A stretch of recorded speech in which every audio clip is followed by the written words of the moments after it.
Good morning, everyone. Well, Monday the 21st of September marks the autumn equinox. You may be already aware of leaves turning to them golden colours and falling from trees. Well, a thought that came across my mind was to look at a passage from John 21 and verse 20 and 21 and talk about the dangers and pitfalls of comparison. Teddy Roosevelt, the former US president, said, "Comparison is the thief of joy." And I know that in this world, and for Christians too, comparing ourselves with others, particularly when we think of the challenges of today, and we may think people are better off than us, or perhaps have things that we wish we had, or maybe thinking ourselves better than others, can be a real undermining of our Christian faith. So turn with me, if you've got a Bible, to John chapter 20, and I'm going to read verses 20 and 21. But first, let me give the context. Peter has denied Jesus 3 times. After Jesus rose again from the dead, we get this particular moment right at the end of John's Gospel where Jesus restores Peter. He meets them in a familiar place at the side of the Sea of Galilee, where they're casting a net and have a huge haul of fish. Peter recognises Jesus, swims ashore, and he makes them all breakfast. And then, after this amazing miracle encounter, Jesus has his 3 moments where he says, "Peter, do you love me?"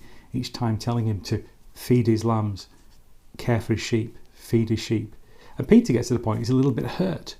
He says, "Well, you know I love you." And then Jesus expounds things which is going to happen to Peter as he gets older in life, that essentially he's going to go a path he doesn't want to go, be blind as people have to lead him and dress him.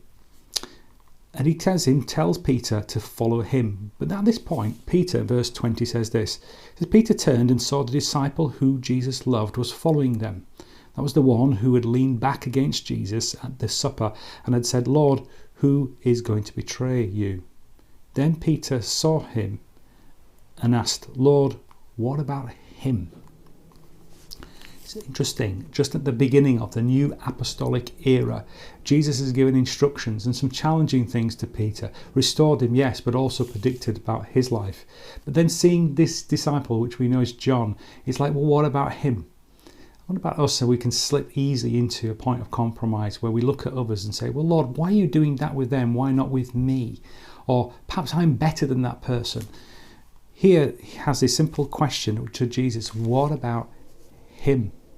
Jesus says this in verse 22. He says, "If I want him to remain alive until I return, what is that to you?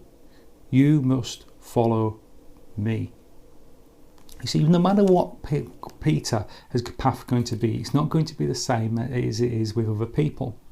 No matter what our path, when your path or my path, it may be slightly different. There's one common factor though. We're all called to follow him. And Jesus reminds Peter, he tells him to follow me, and reminds him again, you must follow me. And forgive the sun which is coming in and out today.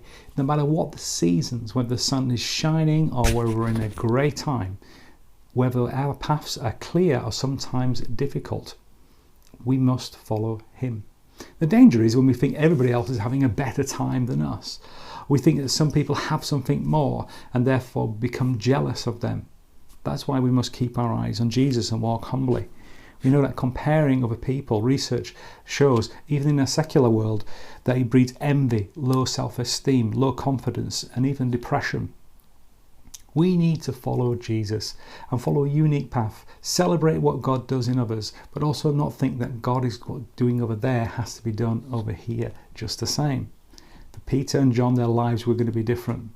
Peter, legend tells us that he became blind and eventually was killed on a cross upside down outside Rome. John, we know, lived a very, very long life. He never was physically martyred, but certainly was exiled to Patmos, where he wrote the book of Revelation. And again, ancient history tells us that he died in Ephesus, an old man. The point is, we are all to follow Jesus. And your day today at the beginning of this new season may be very different than mine, very different than your siblings. You may be those going to school, those going to work, those looking for work, those retired, with days to fill and nowhere to go. Our paths are very different, but all of us are called to, we must keep our eyes focused on Jesus and follow him. So what is God asking you to do today? In Philippians 2 verse 3 it says, "Do nothing out of selfish ambition or vain conceit, but in humility consider your others better than yourself." Let's love one another. Let's build each other up. Let's keep following Jesus. Let me pray. Lord, whatever our day is, as we begin this new season, Lord, let us follow you, keeping our eyes focused on you, the author and finisher of our faith. Forgive us when we compare with others, and like Peter say, well, what about them? Help us to hear your call to love you and to follow you. Amen. God bless you. Keep looking to Jesus.